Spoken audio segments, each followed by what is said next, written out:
총체적 건강은 완벽한 건강을 의미하지 않는다. 우리 모두의 육체는 점진적으로 죽어가는 과정에 놓여 있기 때문에 완벽한 건강을 얻는 것은 사실상 불가능하다. 바울은 이 점을 지적한다. 우리의 겉사람은 낡아지나 속사람은 날로 새로워지도다. 총체적 건강이란 하나님이 당신을 창조하신 목적을 수행할 수 있는 능력을 갖추는 것이다. 우리는 모두 하나님께 무한한 사랑을 받고 있고 매우 소중한 존재이다. 심지어 하나님은 당신이 태어나기도 전에 당신의 삶 속에 위대한 일을 수행하기 위해 필요한 모든 것들을 미리 설계해 두셨다. 이 위대한 일을 수행하는 것이 당신의 정체성이요, 당신의 삶의 성취가 될 것이다. 병약함이나 질병은 우리가 삶의 목적을 수행하는 데 있어서 방해가 되기 때문에 원하지 않는 것이다. 총체적 건강은 사명을 완수할 수 있는 생명의 날수가 정해져 있다는 것을 아는 것부터 시작된다. 그러므로 좀 더 건강해지는 것에 초점을 두는 것이 아니라 우리는 내 삶의 목적을 수행하는 데 더욱 초점을 두어야 한다. 안녕하세요. 책리더입니다. 오늘 소개해드릴 책은 국제적 교육기관인 IBLP 지음, 강성룡 옮김, 그리고 한원출판사에서 펴낸 위대한 의사 예수입니다. 위대한 의사 예수는 그리스도인들이 건강하게 사는 성경적 삶의 원리를 깊은 영성으로 소개한 책입니다.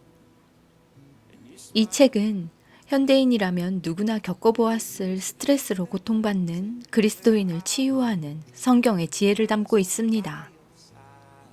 총체적 건강을 위해서는 육체와 영, 혼의 세 가지 법칙이 상호작용함으로써 이들이 서로 조화를 이루면 건강과 평안과 생명을 누리지만 서로 충돌하면 우리는 스트레스와 질병을 겪으며 죽음의 이름을 경고합니다. 인간이라면 누구나 죽어가는 과정에서 살아가고 있으므로 완전한 치유는 불가능합니다. 총체적 건강이란 하나님을 섬기도록 계획된 인생의 연수들을 채우고 주님이 계획하신 소명을 내가 기꺼이 수행할 수 있는 삶의 질을 갖는 상태라고 이 책은 말합니다. 또한 우리는 어떤 종류의 병을 경험하고 있는지 분별하고 그 종류에 따라 성경적인 반응을 적절히 하라고 권면합니다. 건강에 미치는 요인에는 유전적 경향, 체질도 있겠지만 이러한 요인들이 질병으로 귀결될지 여부는 우리가 주로 생각하고 말하고 행동하는 삶에서 받는 스트레스에 의해 결정된다고 합니다. 그리고 가장 큰 스트레스는 분노, 죄책감, 정욕, 원망, 탐심, 두려움, 시기심과 같은 태도에서 나오고 이것들은 우리 몸의 면역 체계를 파괴함을 의학적인 근거에 의해 말하고 있습니다. 저는 그 7가지 스트레스 중 분노를 선택했습니다. 분노 사회라 해도 과언이 아닐 만큼 분노가 난무하고 각박해진 사회입니다. 그럼에도 불구하고 우리는 성경을 통해 해결 방법을 찾을 수 있을 것입니다. 분노가 심혈관계에 어떤 영향을 미치는지 알아보고 그 분노를 정복하고 다스리기 위한 성경 계명과 개인이 적용하는 방법을 제시한 챕터 11을 낭독하겠습니다. 분노는 심혈관계에 어떤 영향을 미치는가? 심장질환은 미국에서 가장 주요 사망 원인이다. 미국과 유럽 사망자의 거의 절반이 이 질환에 의해 발생한다. 심혈관 질환은 24시간마다 2,000명이 넘는 미국인들의 목숨을 앗아간다. 심혈관계. 심혈관계는 심장과 림프관 그리고 혈관으로 구성되며 혈관에는 동맥, 정맥, 모세혈관이 포함된다. 이 기관들은 신체의 모든 조직에서 피의 순환을 유지하기 위해 함께 기능한다. 과도한 지방 1파운드는 추가적인 1마일의 모세관이 필요하다. 혈액에는 생명 유지에 꼭 필요한 전해질, 적혈구, 백혈구, 단백질, 혈소판, 그리고 영양소가 섞여 있다. 심장의 주된 기능은 혈액이 몸 전체의 각 세포로 일정하게 공급되도록 펌프질하는 것이다.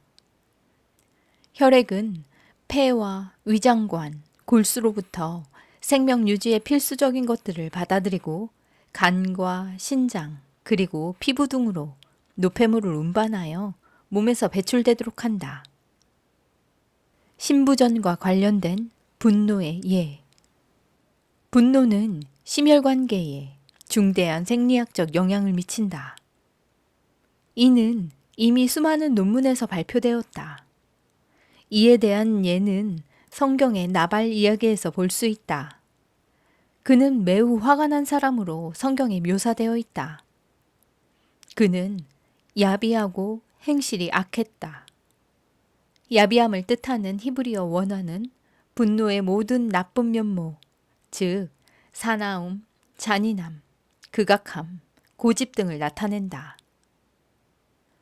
다윗이 모든 계절 내내 나발의 양 3,000마리를 보호한 뒤 보상을 요구하자 나발은 화가 나서 다윗의 전령들을 악담하며 빈손으로 돌려보냈다.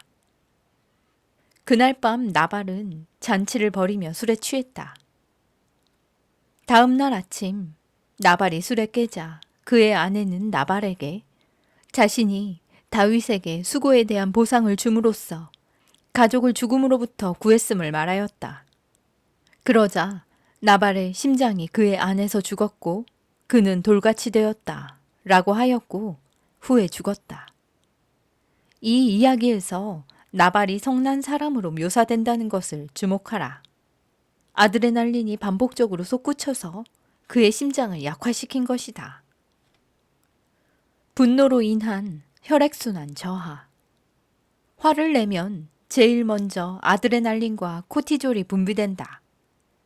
이 호르몬들은 위험한 상황에서 도망치거나 싸우기 위해 신체의 힘을 증가시키는 강력한 힘이다. 아드레날린은 상처가 났을 때 정맥과 모세혈관을 수축시켜 과다출혈을 예방한다. 그 결과 손발의 혈액순환이 방해된다. 동시에 관상동맥을 확장해 근육, 뇌, 심장 등 중요한 장기로의 혈류량과 산소를 증가시킨다. 아드레날린으로 인한 이러한 반응은 응급 상황을 위해 고안된 것이다. 그런데 이 반응이 분노로 인해 지나치게 자극되면 고혈압과 심장 상태, 그리고 많은 다른 문제들이 발생한다.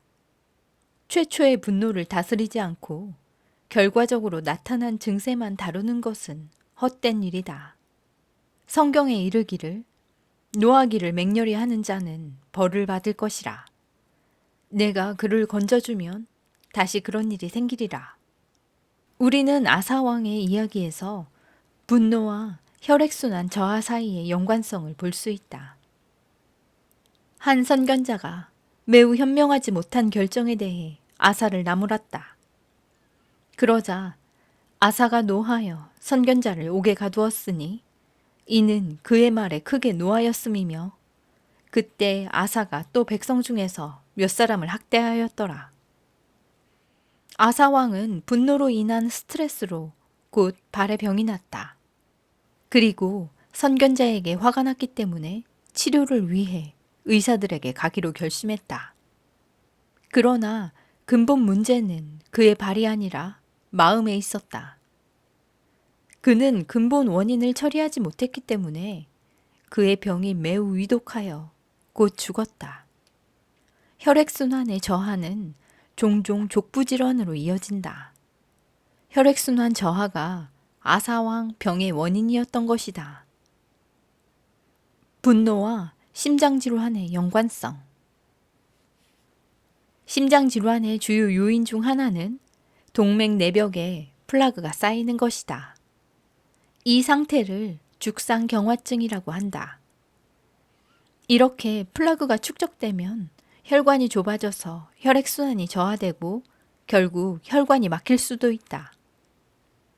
고혈압 등에 의해 동맥 내막이 손상되면 우리 몸은 동맥 내막의 손상을 치료하기 위해 노력하는데 이런 반복되는 과정에 죽상경화증 상태가 된다. 해소되지 않은 분노는 동맥을 수축시켜 혈압 상승을 초래한다. 죽상경화증은 콜레스테롤 증가와 관련이 있다. 하지만 콜레스테롤만이 문제가 아니다. 오히려 산화된 콜레스테롤로 인해 증가한 염증 반응이 중요한데 이 염증 반응이 혈관에 손상을 일으켜서 플라그가 과도하게 형성되게 한다. 분노, 스트레스는 코티졸을 증가시키고 이는 콜레스테롤의 산화를 증가시킨다. 그 결과 플라그가 쌓이면서 동맥이 딱딱해질 뿐만 아니라 혈관이 좁아진다. 결과적으로 혈압이 더 높아져서 문제가 더 커진다. 하버드 의대의 연구는 분노가 심장마비의 위험을 2배로 증가시킨다고 보고했다. 독이 몸에 쌓이는 것처럼 혼에도 분노와 경노가 쌓인다. 다만 내 고집과 회개하지 아니한 마음을 따라 진노의 날, 곧 하나님의 의로우신 심판이 나타나는 날에 임할 진노를 내게 쌓는도다. 분노를 긍휼의 힘으로 바꾸는 법. 분은 잔인하고 노는 창수가 거니와. 분노는 너무나 광범위하고 파괴적이기 때문에 예수님께서 산상설교에서 첫 번째로 언급하신다. 분노는 영, 혼, 육을 손상할 뿐만 아니라 특히 배우자와 가족 간의 중요한 관계를 파괴한다. 특히 배우자와 가족 간의 중요한 관계를 파괴한다.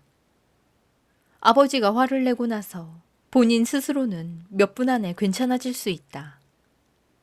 그러나 아내와 자녀들이 받은 상처는 지속해서 해를 가하여 깊은 원망과 쓴뿌리로 남게 된다. 분노의 질병 증상을 확인하라. 분노는 심혈관계와 관련된 다양한 질병을 초래한다. 고혈압, 동맥 플라그 증식, 심부 정맥 혈전증, 혈액순환 저하, 심장 부정맥, 심장마비, 뇌졸중들의 질환이 그것이다. 다른 형태의 분노를 인식하라. 많은 이들이 화를 내면서도 자신은 화가 나지 않았다고 말한다.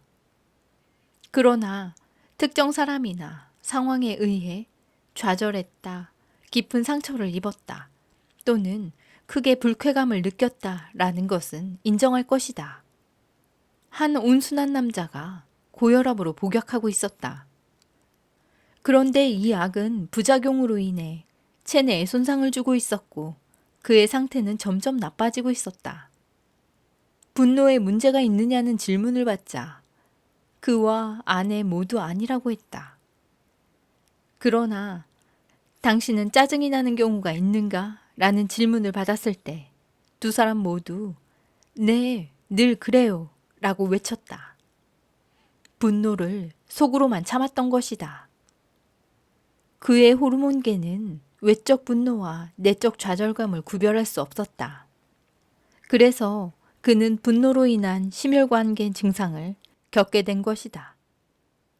특정한 사람들에게 좌절감을 느끼는가?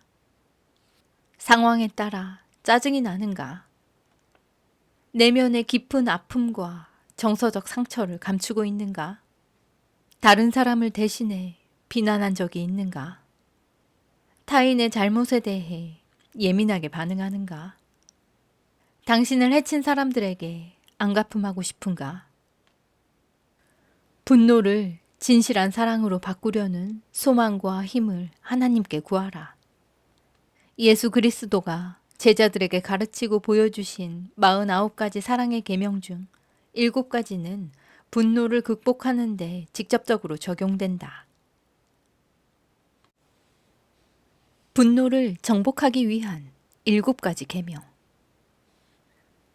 1. 회개하라. 회개하라. 천국이 가까이 왔으니. 연결되는 품성. 겸손. 분노는 교만의 표현이다. 왜냐하면 교만에서는 다툼만 일어날 뿐이기 때문이다. 하나님은 교만한 자를 물리치시고 겸손한 자에게 은혜를 주신다. 분노는 하나님을 기쁘게 하는 것보다 당신 자신을 기쁘게 하는 것을 당신 삶의 중심에 두었다는 것을 나타내는 표시이다. 분노는 양도하지 않은 권리와 기대에서 비롯된다.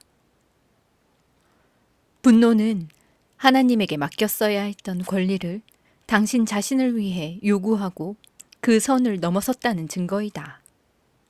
분노는 궁극적으로 하나님에게만 두어야 할 기대를 사람이나 사물에 두고 있음을 드러낸다. 그리하여 다윗은 이렇게 기도했다. 나의 영혼아, 잠잠히 하나님만 바라라. 무릇 나의 소망이 그로부터 나오는도다. 분노는 자신의 힘으로 자기 삶을 주관하려고 한다는 증거이고 사람이나 상황이 당신의 목표와 야망에 도달하는 것에 방해가 되고 있다는 증거이다. 회개란 관계를 회복하는 것이다. 회개는 단지 죄의 결과에 대해서 슬퍼하는 것이 아니라 하나님과의 관계가 끊어진 것에 대하여 비통해하는 것이다. 다윗이 말한 너만을 대적하여 내가 죄를 지었고 네 눈앞에서 이 악을 행하였다. 에서의 경우를 보자. 눈물을 흘리며 구하되 회개할 기회를 얻지 못하였느니라. 그는 자신의 장자권을 팔아버림으로써 잃어버린 축복에 대해서만 슬퍼했다. 다윗은 하나님과 끊어진 관계를 애통해했기에 간음과 살인에 대해 참된 회개를 하였고 용서를 받았다. 개인적 적용. 같이 사는 사람들이 내가 화를 낸다고 말하는가? 하나님과의 관계가 깨진 것에 대해 진정으로 애통해하고 있는가? 내가 다른 사람에게 죄를 지었을 때 하나님께 죄를 짓는다는 것을 깨닫는가? 예수님께서 말씀하셨다. 너희가 여기 내 형제 중에 지극히 작은 자 하나에게 한 것이 곧 내게 한 것이라. 사울이 성도들을 박해했을 때 예수님이 말씀하셨다. 나는 네가 박해하는 예수라. 나는 주 예수를 내 삶의 주인으로 인정하고 나의 모든 권리와 기대를 주님께 양도하기보다는 내 이익을 위해 내 삶을 주관하려고 하는가? 2. 기뻐하라.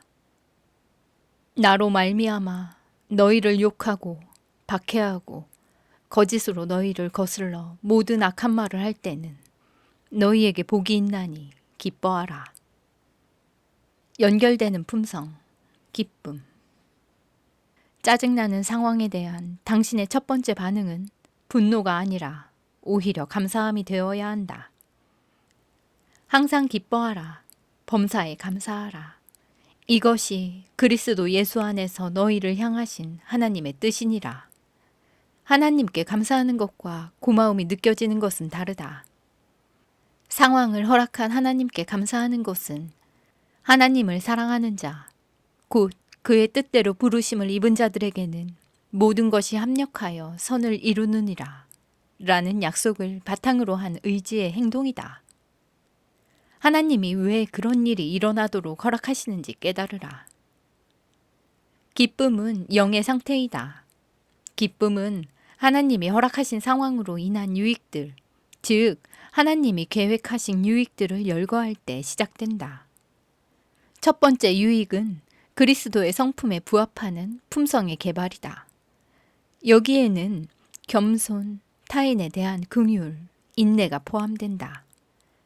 왜냐하면 환난은 인내를, 인내는 연단을, 그리고 연단은 소망을 이루는 줄 암이기 때문이다. 하나님께서 마지막 장을 쓰고 계시는 것을 깨달으라. 하나님은 당신이 주님을 위하여 위대한 일을 성취하도록 설계하셨지만 그 일을 이루려면 성품을 형성하는 박해를 통과해야 한다. 바울은 다음과 같이 쓰고 있다. 참으면 또한 함께 왕노릇할 것이요. 그러므로 이렇게 권고한다. 사람은 젊었을 때 멍에를 매는 것이 좋으니 자기를 치는 자에게 뺨을 돌려대어 치욕으로 배를 불릴지어다. 그러므로 너희는 모든 사람이 너희에게 거짓으로 악한 말을 할 때 기뻐할 수 있다. 너희 전에 있던 선지자들도 이같이 박해하였느니라. 개인적 적용. 하나님이 그의 목적을 위해 허락하는 것 외에는 그 어떤 것도 나에게 일어나지 않는다는 것을 깨닫는가? 그러므로 나는 모든 것에 대해 기뻐할 수 있고 하나님께 감사할 수 있다. 하나님은 하나님의 것 말고 나의 명예를 지키는 것에는 관심이 없으시다. 그러므로 내가 하나님을 대변하고 하나님의 영광을 지킬 목표를 가지고 있는가?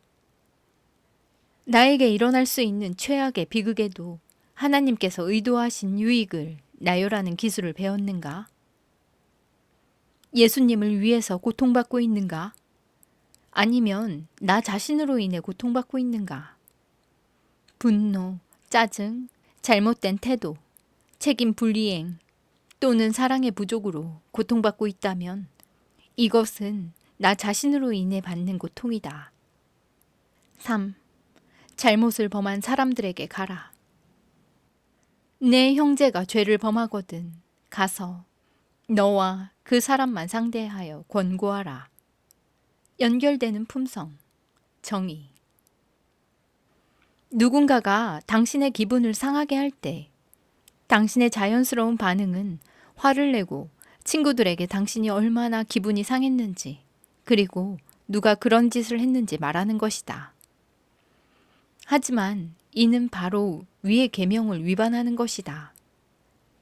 사실관계를 확인하러 잘못을 범한 사람에게 가기 전에 그에 관해 다른 사람들에게 말하면 당신은 당신 입장의 이야기만 할 것이다. 그러나 모든 상황에는 다른 이야기가 숨어 있다. 그러므로 성경은 이렇게 말한다. 송사에 먼저 온 사람의 말이 바른 것 같으나 그의 상대자가 와서 밝히느니라. 범죄의 반경을 좁혀라. 당신이 당한 것을 다른 사람에게 말하는 것은 그 말을 듣는 사람이 잘못을 범한 사람을 판단하는 죄를 짓도록 하는 것이다. 모든 사실을 잘 알지 못한 채 말이다. 또한 그들이 당신을 대신해 잘못을 범한 사람을 비난하도록 부추기는 셈이다. 다른 사람을 판단하는 것은 그리스도의 계명을 어기는 것이며 비난하는 것은 더 나아가 성경을 어기는 것이다. 우리는 남을 판단해서는 안 된다. 또 남을 대신해 비난해서도 안 된다. 그는 혀로 남을 허물하지 아니하고 그의 이웃에게 악을 행하지 아니하며 그의 이웃을 비방하지 아니하며 이런 일을 행하는 자는 영원히 흔들리지 아니하리이다. 당신의 말을 듣고 있는 사람들은 당신의 말만 듣는 것이 아니라 당신의 어투, 화난 감정, 표정, 그리고 다른 몸짓까지 해석하게 된다. 그러고 나서 그들이 해석한 것을 또 다른 사람들에게 말할 것이다. 그러면 왜곡되고 과장되고 부정확한 이야기가 잘못을 행한 사람에게 되돌아 들려질 것이다. 그가 당신이 퍼뜨리고 있는 거짓말에 대해 듣게 되면 그는 당신을 더 싫어하게 되고 당신이 그에게 한 짓을 그도 똑같이 반복할 것이다. 개인적 적용. 잘못을 범한 사람에게 직접 가서 사실을 확인하기 전에 나에게 일어나는 일을 다른 사람에게 말하는 경향이 있는가? 다른 사람에게 전한 말이 와전되어 당신에게 잘못한 사람의 귀에 들어간 적이 있는가? 잘못을 범한 사람에게 갈 때 겸손과 배우고자 하는 마음으로 가는가? 아니면 화가 난 채 가서 더 큰 싸움을 일으키는가? 섣불리 다른 사람에게 이야기함으로써 반감과 분열을 일으켰다면 내가 기분 상하게 한 사람들에게 용서를 구해야 할까? 4. 원수를 사랑하라. 너희를 저주하는 자를 위하여 축복하며 너희를 모욕하는 자를 위하여 기도하라. 연결되는 품성, 창의성. 진정으로 사랑하는 사람에게 계속 화를 내는 것은 불가능하다.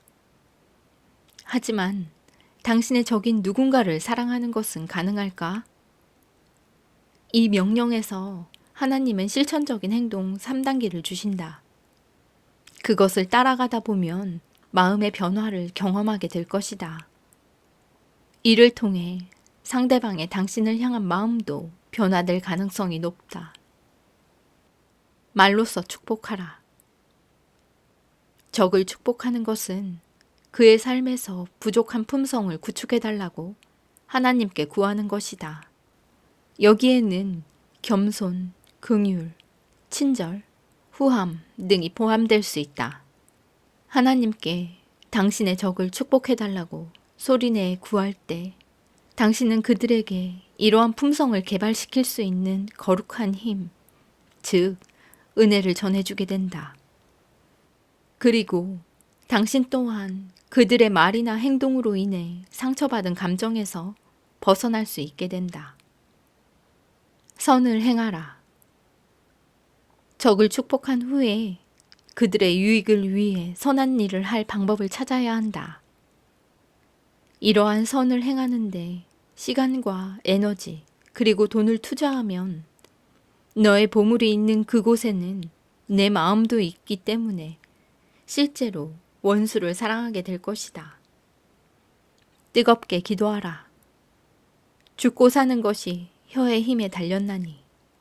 그러므로 당신이 적을 위해 기도할 때 하나님께서 약속하신 대로 하나님이 그들의 삶에서 일하시도록 허락하는 것이다.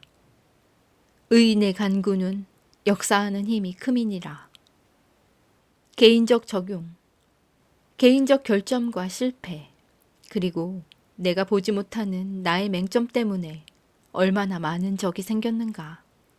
상대에게 부족한 품성을 밝혀내어 하나님께 이런 품성을 그들에게 달라고 구한 적이 있는가? 하나님의 사랑을 전하기 위해 창의성을 사용하여 실용적이고 적절한 선물이나 봉사를 계획해 본 적이 있는가? 하나님의 사랑과 믿음으로 충만하여 원수들을 위해 기도할 수 있는 은혜를 주시기를 기도한 적이 있는가? 5. 온전하라. 하늘에 계신 너희 아버지의 온전하심과 같이 너희도 온전하라. 연결되는 품성, 신실.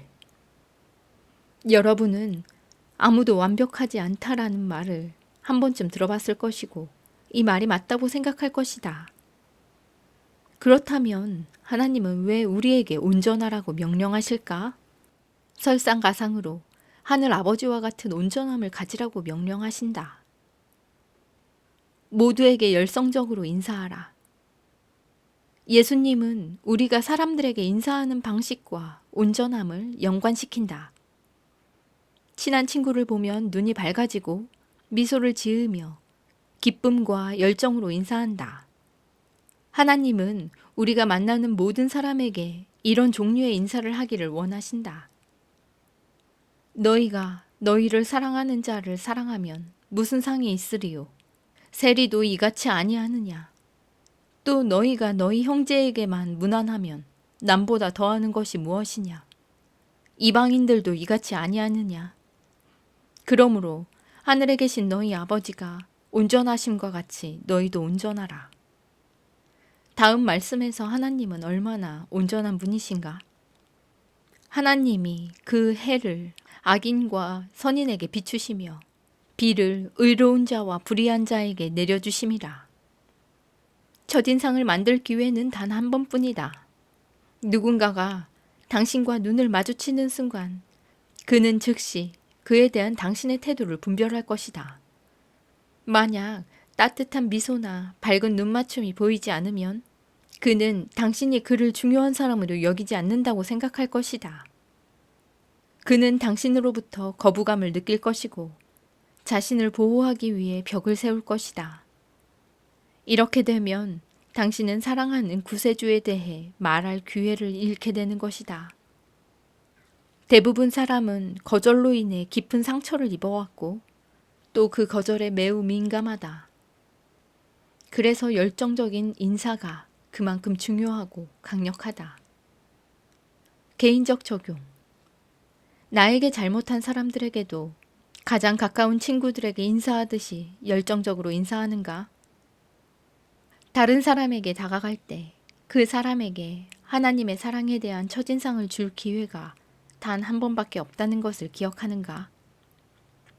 사람을 볼 때 그들의 외모에 주의를 빼앗기지 않고 그들의 마음에 대해 따뜻한 미소를 지을 수 있는가? 누군가에게 열성적으로 인사하고 그들이 더 많은 이야기를 나누고 싶어 할 때 공통점을 찾기 위해 물어볼 수 있는 질문이 있는가? 6. 부모를 공경하라. 내 부모를 공경하라. 연결되는 품성, 공경. 당신과 부모님의 관계는 당신 인생의 모든 다른 관계에 영향을 미친다. 부모와의 관계가 좋든 나쁘든 말이다. 그래서 하나님은 이것이 약속이 있는 첫 번째 명령으로 삼으셨다. 부모를 공경하면 일이 잘 풀리고 건강과 장수를 누리게 될 것이다. 부모를 경시하면 일이 잘 풀리지 않고 건강과 기대 수명에 영향을 받을 것이다. 축복과 저주의 심각성을 이해하라. 축복과 저주에 관한 한 죽고 사는 것은 혀의 힘에 달렸다는 것은 틀림없는 사실이다. 이삭은 야곱을 소리내 축복하였고 하나님은 그것을 존중하셨다. 야곱은 자기도 모르게 가장 좋아하는 아내 라헬을 저주했고 그녀는 출산하다 죽었다. 사무엘은 사울을 저주했고 사울은 용감한 아들 요나단을 저주했다. 그리고 사울과 요나단 둘 다 전투에서 죽었다. 하나님의 율법은 부모를 때리거나 저주하는 자는 성 안에 있는 모든 아버지에게 돌에 맞아 죽도록 명했다. 이것은 국가의 청소년 범죄를 갑자기 멈추게 할 것이다. 저주의 본질을 분별하라. 저주를 뜻하는 히브리어가 몇 개 있다. 저주는 가벼운 무례에서 난폭하게 지옥으로 보내는 것까지 다양하다. 자기 부모를 저주하는 자들에게 돌로 치라고 하신 율법에서 저주는 가벼운 무례함을 뜻하는 용어다. 예수님은 바리새인들이 부모에게 적절한 공경을 드리지 않으려고 그들의 전통을 이용한다고 비난했을 때 이 법을 분명히 말씀하셨다. 개인적 적용. 부모님의 부족한 품성을 내가 판단하여 부모님을 경시하는가? 하나님께 이런 품성으로 부모님을 축복해달라고 간구하는가?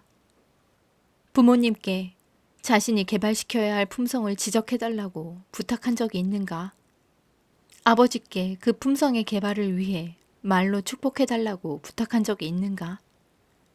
자기 부모님을 공경하지 않고 또 내가 내 부모님을 공경하지 못하도록 하는 친구가 있는가? 나는 부모님이 원치 않는 음악을 듣거나 활동을 하거나 옷을 입는가? 양가 부모님의 완전한 축복 없이는 구혼이나 결혼하지 않겠는가? 7. 오리를 더 가라. 누구든지 너를 억지로 오리를 가게 하거든 그 사람과 심리를 동행하고. 연결되는 품성, 존중. 유대를 다스리는 로마 군인들에 대한 유대인들의 깊은 증오는 상상 이상이었다. 12세 이상의 유대 남자들은 로마 군인들의 무거운 짐을 오리씩 메고 가도록 법으로 규정되어 있었기에 로마 군인들을 더 싫어했다. 따라서 심리를 가라는 예수님의 명령은 유대인에게는 너무 충격적이었다. 하지만 예수님은 인간의 본성을 이해하셨기에 오리를 더 가라고 명령하신다. 우리가 자발적으로 행동할 때야 비로소 우리의 태도가 모두 바뀐다는 걸 예수님은 아시기 때문이다. 오리를 더 갔을 때의 보상을 인식하라. 15살 유대인 소년이 로마 군인의 명령으로 오리를 무거운 군갑을 메어 나르는 장면을 그려보라. 오리를 가는 동안 그 소년은 심리를 가라는 예수님의 명령을 기억했다. 소년이 오리를 더 나르겠다고 했을 때 로마 군인은 깜짝 놀라며 그 이유를 물었다. 그때 소년은 예수님의 가르침을 설명할 수 있었다.